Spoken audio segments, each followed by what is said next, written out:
जिस फौजी ने शादी से 24 घंटे पहले दर्दनाक तरीके से मार डाली अपनी होने वाली दुल्हन, देखिए पुलिस उसे लेकर आ रही है। उसे कोर्ट ले जाया जा रहा है और साथ में चाचा है, वो भी फौज से रिटायर है और देखिए अब कैसे भीगी बिल्ली बने हुए हैं। वो 4 महीने की गर्भवती थी, इसके बच्चे की मां बनने वाली थी। दोनों ने पहले कोर्ट मैरिज कर रखी थी। लड़की की मां को जैसे ही उसकी प्रेगनेंसी और कोर्ट मैरिज का पता चला तो फिर परिवार से बात करके दोनों परिवारों की रजामंदी हुई और फिर से शादी होने जा रही थी। लेकिन इसके दिमाग में शायद कुछ और ही चल रहा था कि प्लानिंग ऐसी बनाई कि शादी से एक दिन पहले यानी 24 घंटे पहले लड़की को दर्दनाक तरीके से मार डाला। शादी करने के लिए फौज से छुट्टी लेकर आया, घर पहुंचा तो अपनी होने वाली दुल्हन को बुलाया, फिर एक रात पहले उसे प्यार से बुलाया और खुद दिमाग में शातिर प्लान लेकर आया और फिर वहां पर उसे मार डाला।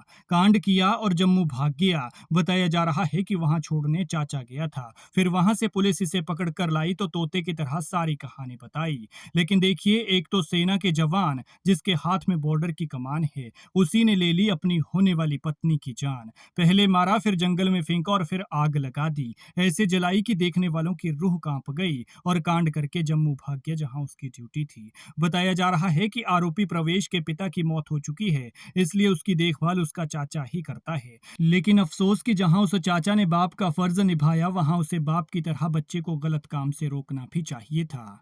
ऊना के बंगाना की 24 साल की अंशिका की हत्या नहीं बल्कि नृशंस हत्याकांड है और मारने वाला कोई और नहीं बल्कि वही फौजी प्रवेश निकला जिस पर उसकी मां ने शक जताया था, जिससे उसकी शादी होने जा रही थी। और देखिए अब वो पुलिस गिरफ्त में है और पुलिस उसे कोर्ट लेकर जा रही है।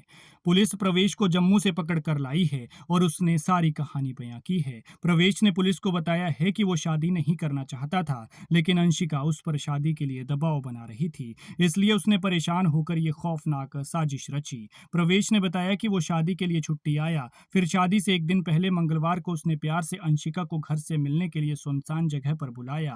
अंशिका भी घर वालों को बिना बताए घर से निकल गई थी और अगर बताकर आती तो शायद ये नौबत ही नहीं आती और उसकी जान बच गई होती। प्रवेश ने अंशिका को मिलने बुलाया तो यहाँ दोनों के बीच बहसबाजी हो गई और फिर प्रवेश ने गुस्से में आकर उसका गला घोंट दिया, जिससे उसकी मौत हो गई। लेकिन उस सनकी का सनकपन यही नहीं थमा। इसके बाद उसने अंशिका को झाड़ियों में फेंका और आग लगा दी ताकि सबूत ना रहे। पुलिस के मुताबिक प्रवेश ने बताया है कि उसने खुद ही शव को जलाने का फैसला लिया था ताकि मामले को हादसा दिखाया जा सके। इसके बाद वो रातों रात जम्मू भाग गया। पुलिस ने आरोपी के चाचा संजीव को भी हिरासत में लिया, जिसे आप तस्वीरों में देख रहे हैं। बताया जा रहा है कि इस चाचा ने प्रवेश को भागने में मदद की थी, वो उसे जम्मू छोड़कर आया था। हालांकि अभी ये बात स्पष्ट नहीं है कि चाचा इस साजिश में शामिल था या फिर नहीं, लेकिन अब दोनों पुलिस के हत्थे चढ़ गए हैं, कोर्ट में पेश किया गया है और आगे की कार्रवाई लगातार जारी है। इसने सोचा कि कानून के हाथ सिर्फ फिल्मों में ही लंबे होते हैं,